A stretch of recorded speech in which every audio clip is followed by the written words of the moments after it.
So welcome to the North Carolina ArcGIS User Group Fall Conference for 2023. My name's Lucy Brady. I'm the NCAUG president for 23 and 24.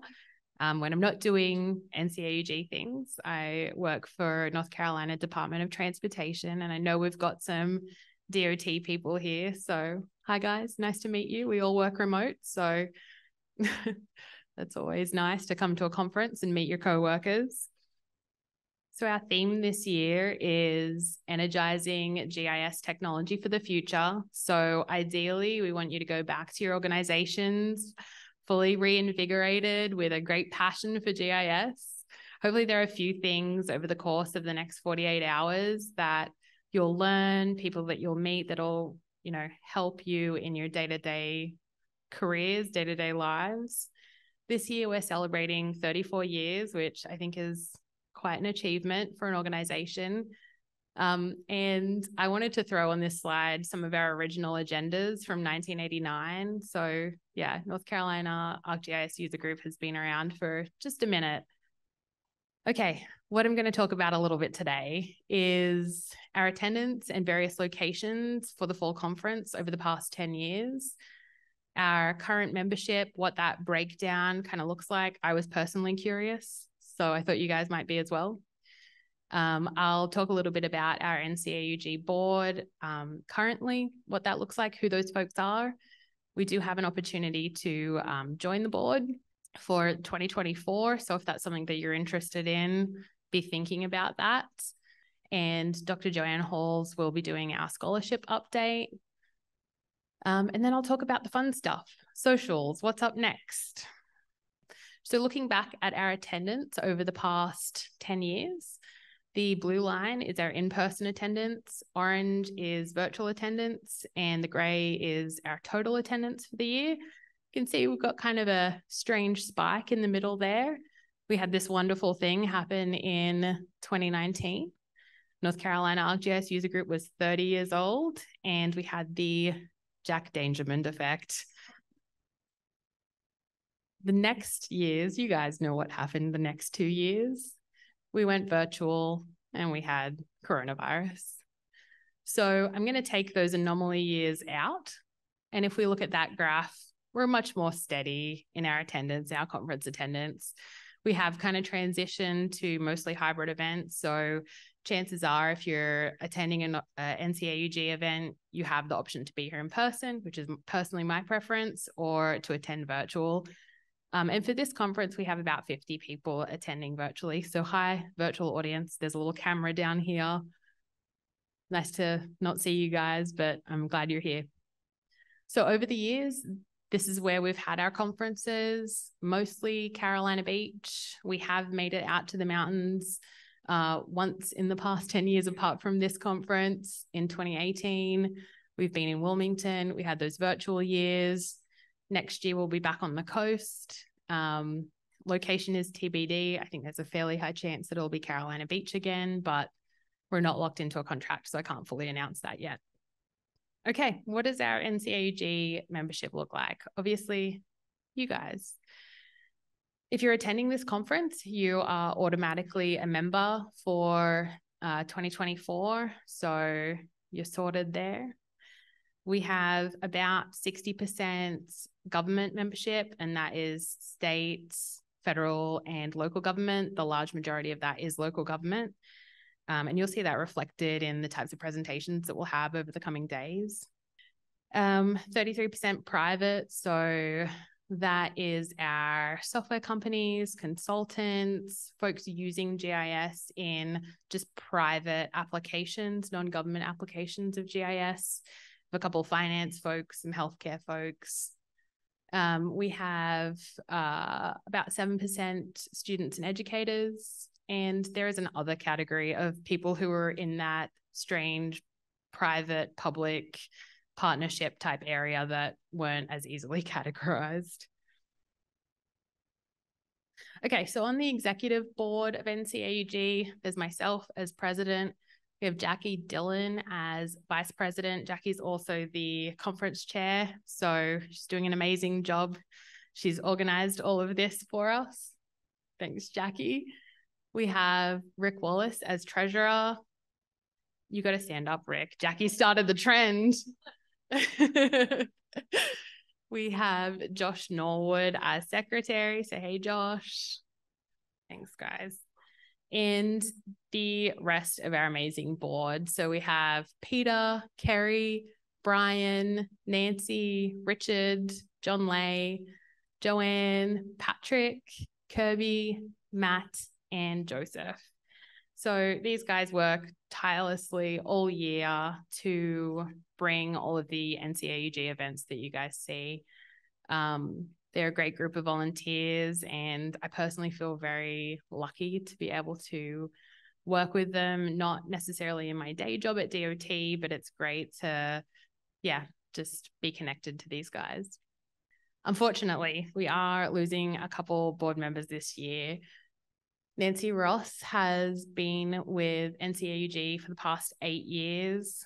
Nancy was our previous vice president and would coordinate our conferences. It's going to be a big loss, but we're in safe hands with Jackie. Dr. Halls has been with us for 2 years. She's revamped how we are giving out our scholarship money. She's had some really fantastic input there, so we'll be sad to see her go. Patrick House has been our go-to web registration, all the behind the scenes stuff. He's actually helping us out virtually this next 48 hours. Hey, Patrick, thank you.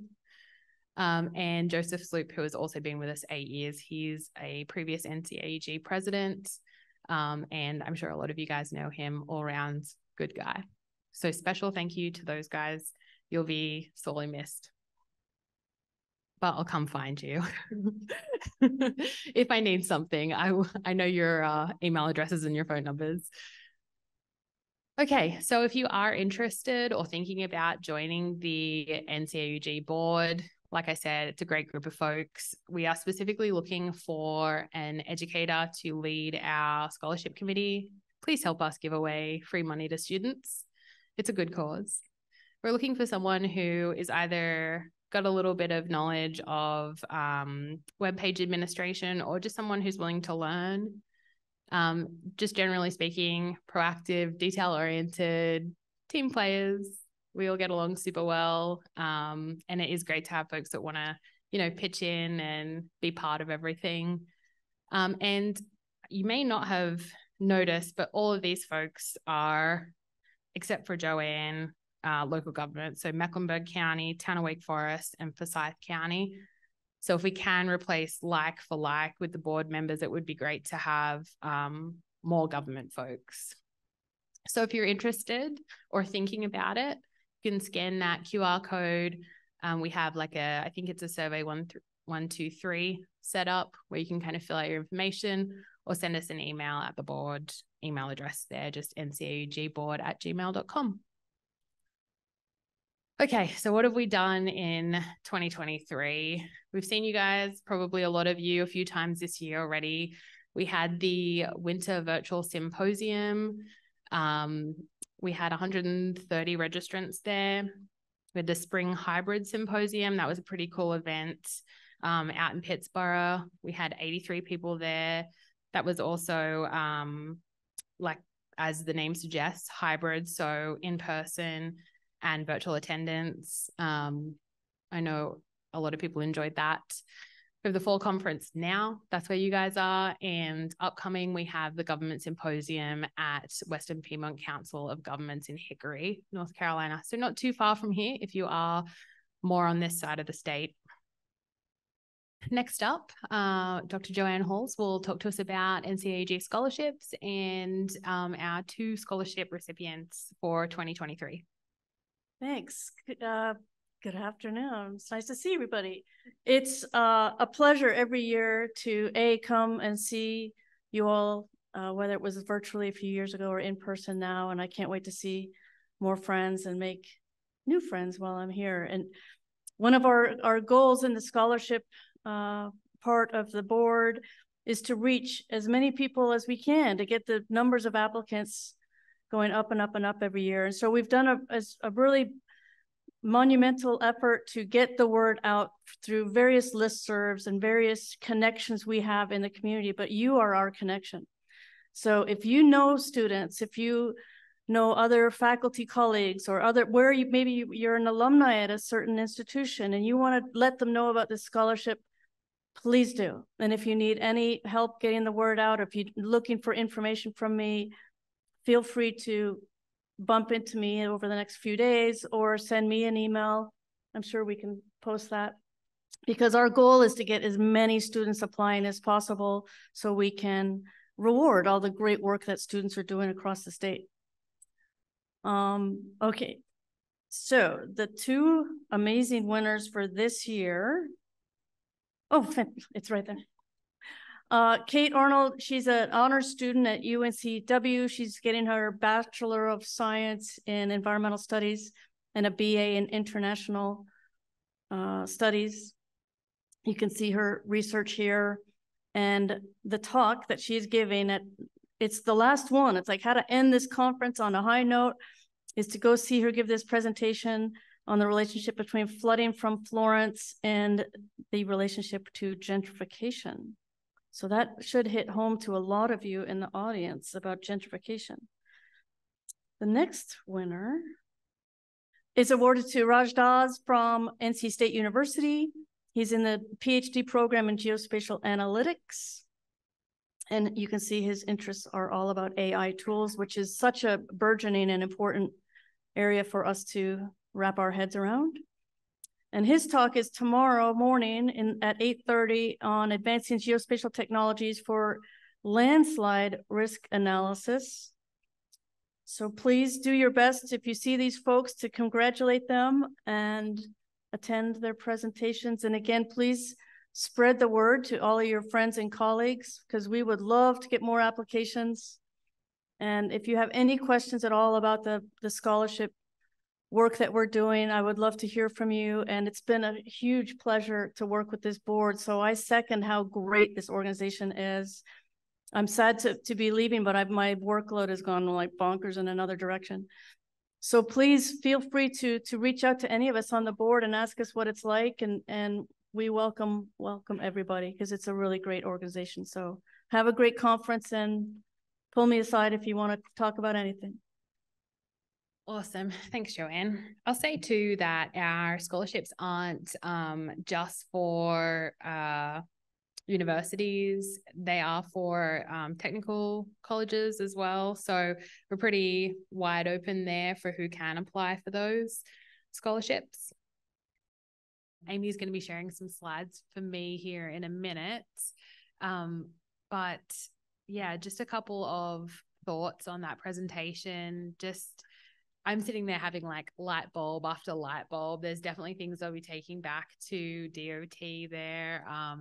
The graph database, the knowledge graph that you were showing, there's a project specifically that I will be taking that back for. The other thing that I'd just like to encourage everyone on is the deep learning models. We did a little bit of work with that at DOT. I think it was about 12 months ago, just testing out some of that functionality and capability. It was way more approachable than I was expecting, and the results were way better than I was expecting. So definitely encourage you guys there. So I'm just going to do a little bit of conference information. This is only going to take 15 minutes, just so you guys are all clear on what's happening when, things to look out for. All right, our conference in some numbers. We have 20 sponsors, 39 presentations, 50 virtual attendees, 230 people in person, maybe not 234 people in this room, but maybe they're having extended coffee breaks or something good like that. We have a couple of scholarship winners that will be here with us to do some presentations for us. We've got folks moderating. If you are a moderator, arrive at your session about 30 minutes before so that you can get set up and we avoid the HDMI cable issues. We had 3 workshops, a couple yesterday, 1 this morning. Thanks to the people that attended those. Any money that we raise from the workshop fees goes directly to the scholarship fund, so it's always a very good thing to support. We have 3 socials. and 22 door prizes. And of course, all this good networking, fun, being together. This is actually my first conference back after COVID. Wasn't able to attend last year. And so far, it's just lovely to see everyone and chat and just, yeah, get away from being online. Love you, virtual audience. Glad you're with us as well. Encourage you to be here in person next year. Okay, so I had mentioned we had 3 pre-conference workshops. I did not update this slide as it appears. There were originally 4. We had 40 participants and $6,000 raised for the scholarship fund. So just round of applause to the workshop committee for organizing that. And also a big thank you to the people that ran those workshops for us.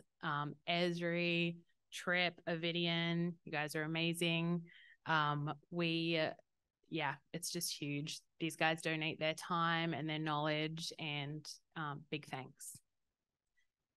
We had a golf event yesterday. You guys saw some of the winners. This is a lovely photo of the group. As I said earlier, they really know how to start a conference. Workshops are great too, but golf is also lovely, and being outside, it was a beautiful day. The sponsor hall, I've plugged it a couple of times. You guys have your bingo cards. Make sure you get out and see our sponsors. We will be raffling off this Yeti cooler. If you're like ECU or Western Carolina, maybe that's a great color for you. Some people, maybe not. As I said, we've got 39 presentations. A whole range of topics will be covered. I have my highlighter out, like for the different sessions that I want to be able to attend.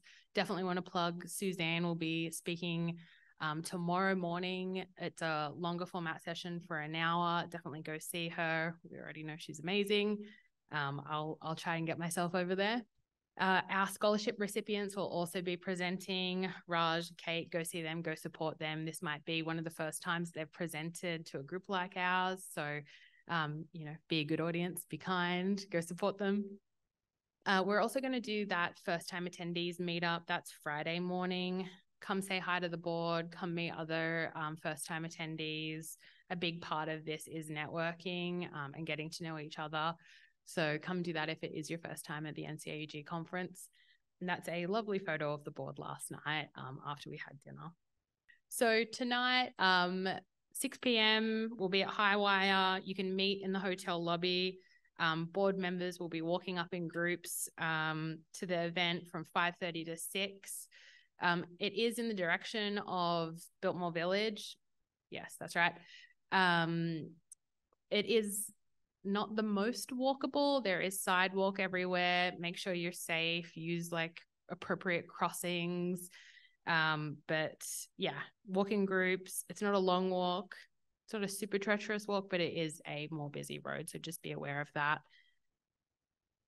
There will be dinner provided by Foothills Meats, drinks, games, and more door prizes. And we hope to see you there. And as always, thank you to our sponsors. Thanks, everyone. See you tonight.